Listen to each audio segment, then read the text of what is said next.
anak-anak hebat kelas 4, salam sehat. Apa kabar kalian semua? Semoga selalu dengan keadaan sehat dan penuh semangat ya.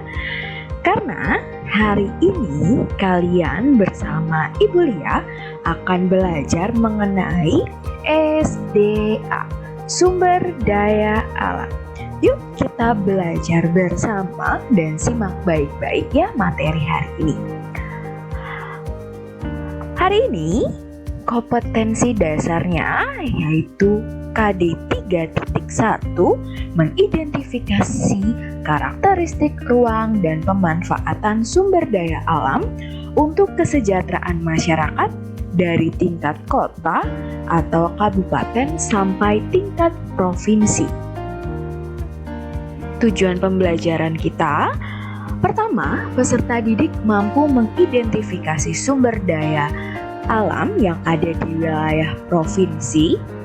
Kedua, peserta didik mampu menjelaskan pemanfaatan sumber daya alam hayati dan non-hayati. Ketiga, peserta didik mampu mengidentifikasikan kegiatan pemanfaatan SDA berdasarkan jenisnya. Ya, jadi kita akan belajar mengenai sumber daya alam. Oke. Anak-anak, Indonesia itu memiliki sumber daya alam yang melimpah. Coba lihat di sekitar kalian, itu banyak sekali sumber daya alam. Ya, apa kalian tahu apa itu sumber daya alam? Ada yang tahu? Ya, sumber daya alam adalah segala sesuatu yang berasal dari alam yang dapat digunakan untuk memenuhi kebutuhan hidup manusia. Nah, pastinya ya SDA ini bisa kalian manfaatkan ya untuk kebutuhan hidup kalian nih. Nah, sumber daya alam itu dibagi menjadi dua, yaitu sumber daya alam hayati dan sumber daya non-hayati. Sekarang kita cari tahu dulu yuk, apa itu sumber daya alam hayati. Sumber daya alam hayati adalah sumber daya alam yang berasal dari makhluk hidup. Ya, contohnya flora atau disebut juga tumbuhan, ya, dan fauna disebut juga hewan. Lihat di depan kalian itu ada dua gambar dari contoh sumber daya alam hayati. Ya, ada sapi dan ada padi ya. Dari kedua gambar itu merupakan sumber daya alam yang kategori hayati. Kita sudah tahu sumber daya alam hayati, sekarang kita ke sumber daya alam non-hayati. Nah, pasti ini ya kebalikannya. Ya, kira-kira apa sumber daya non-hayati? Ya, sumber daya alam yang berasal dari benda mati. Ya, itu adalah kata kuncinya, bukan makhluk hidup. Contohnya tambang. Nah, lihat juga di depan kalian itu sudah ada dua ya gambar contoh dari sumber daya alam hayati. Ada batu bara dan minyak bumi.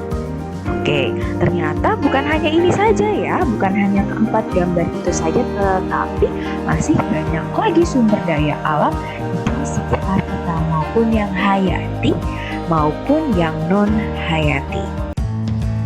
Oke, perhatikan gambar berikut. Di depan kalian Ibu sudah menyiapkan ada 6 gambar ya. Coba lihat, diperhatikan baik-baik dari ke-6 gambar tersebut. Ya, lihat dari gambar pertama, kedua sampai yang ke-6. Karena kita membahas mengenai sumber daya alam hayati dan non-hayati, coba ya kita bersama-sama mengelompokkan ke-6 gambar tersebut ke sumber daya alam hayati dan sumber daya non-hayati. ya. Biar kita juga nambah paham, kita cari tahu juga mengenai pemanfaatannya. Yuk, kita cari bersama-sama ya. Oke, tadi kita sudah mencari bersama-sama ya, kita cari tahu. Ya, sekarang kita akan bahas secara bersama-sama dari keenam gambar tersebut. Kita ke sumber daya alam hayati dulu ya, dan pemanfaatannya. Oke, ya betul sekali. Sumber daya alam hayati itu ada di nomor 1, 4, dan 6 ya. Kita lihat dulu di gambar pertama itu ada pohon kelapa ya. Kita lihat pemanfaatannya.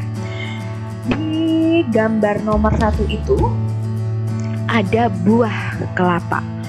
Buah kelapa itu dapat diolah menjadi nata de coco ya, olahan makanan yang kenyal-kenyal itu ya. Lalu buah kelapa ini, batok kelapa ini ya, diolah akan menjadi sebuah arang ya, itu juga bisa. Lalu buah kelapa itu juga bisa diolah menjadi minyak kelapa ya. Bukan hanya buah saja, tetapi ada juga daunnya anak-anak. Daun kelapa itu bisa diolah menjadi sebuah lidi ya, lidi. Lalu ada pembungkus makanan ya, pengganti kertas itu bisa dari daun kelapa juga bisa.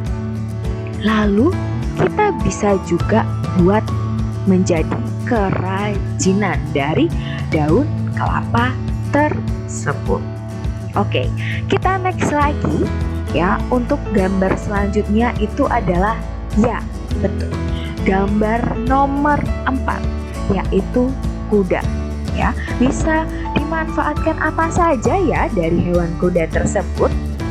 Tenaganya digunakan untuk menarik delman.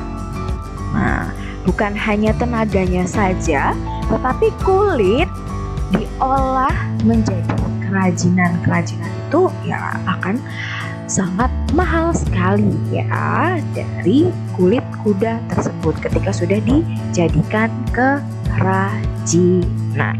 Oke, gambar nomor berapa lagi? Ya, gambar ke-6 itu ada tumbuhan kapas. Biasanya tumbuhan kapas ini dapat dimanfaatkan sebagai bahan pembuatan benang. Nah, itu dari kapas loh anak-anak ya, diolah lalu menjadi sebuah benang. Lalu ada juga tumbuhan kapas ini dapat dimanfaatkan sebagai bahan pembuatan kain ya, dan bahan tekstil.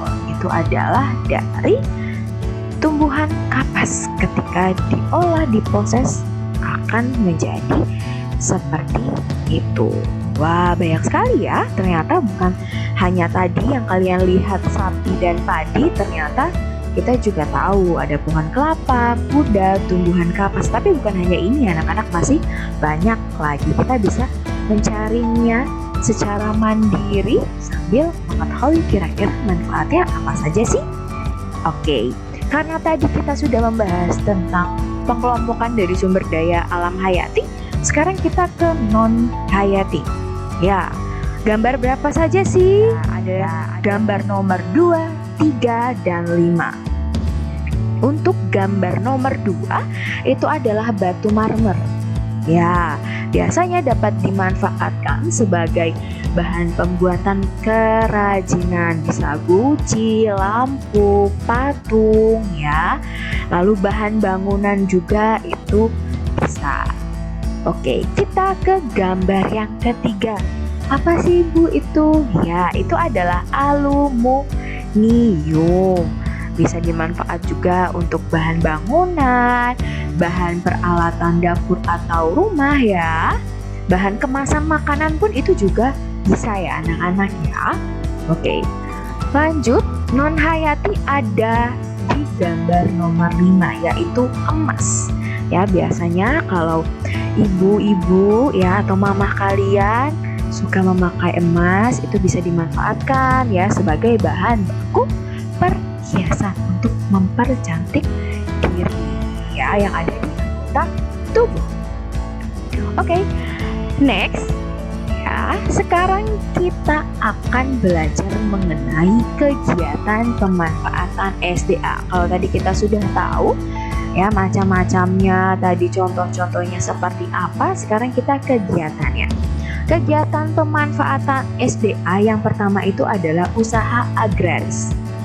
Usaha agraris itu adalah pengelolaan tanah atau air seperti kegiatan pertanian, perkebunan, kehutanan, dan perikanan. Ini disebut juga usaha agraris. Ya. Kedua, ada usaha ekstraktif.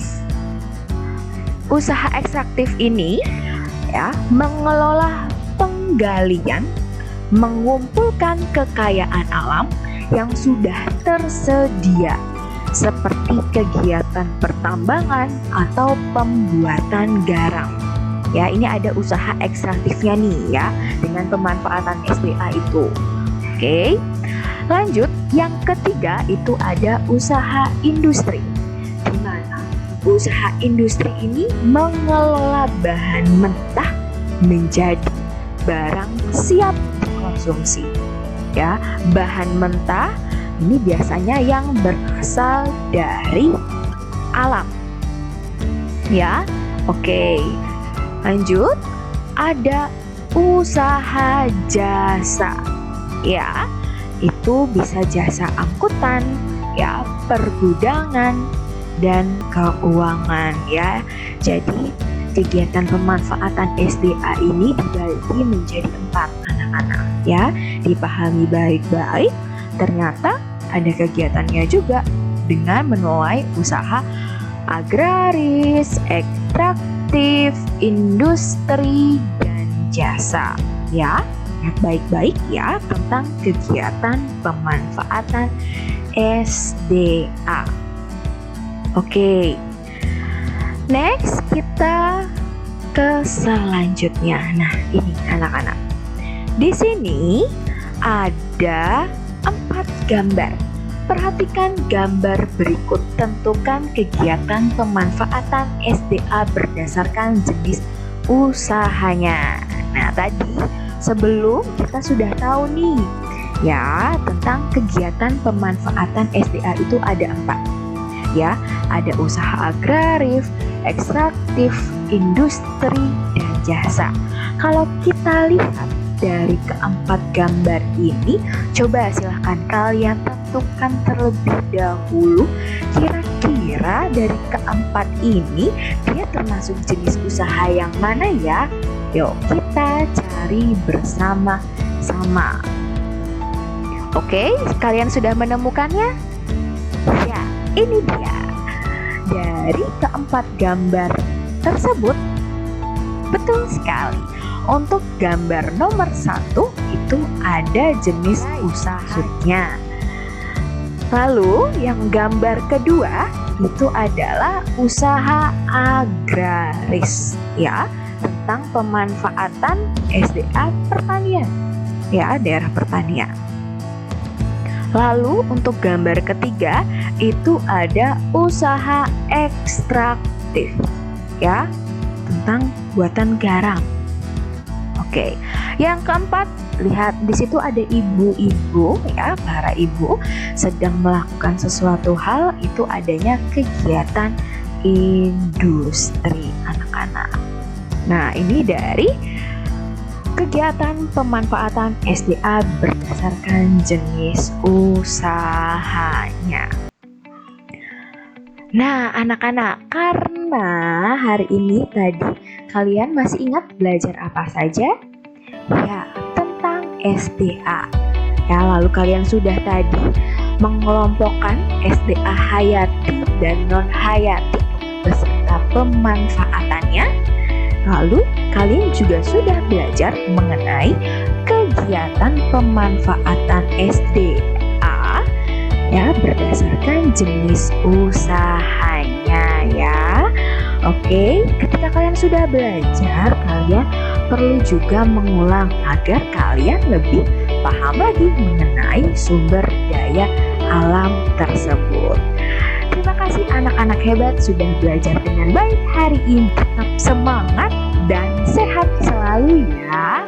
Oke, sampai jumpa di pembelajaran selanjutnya.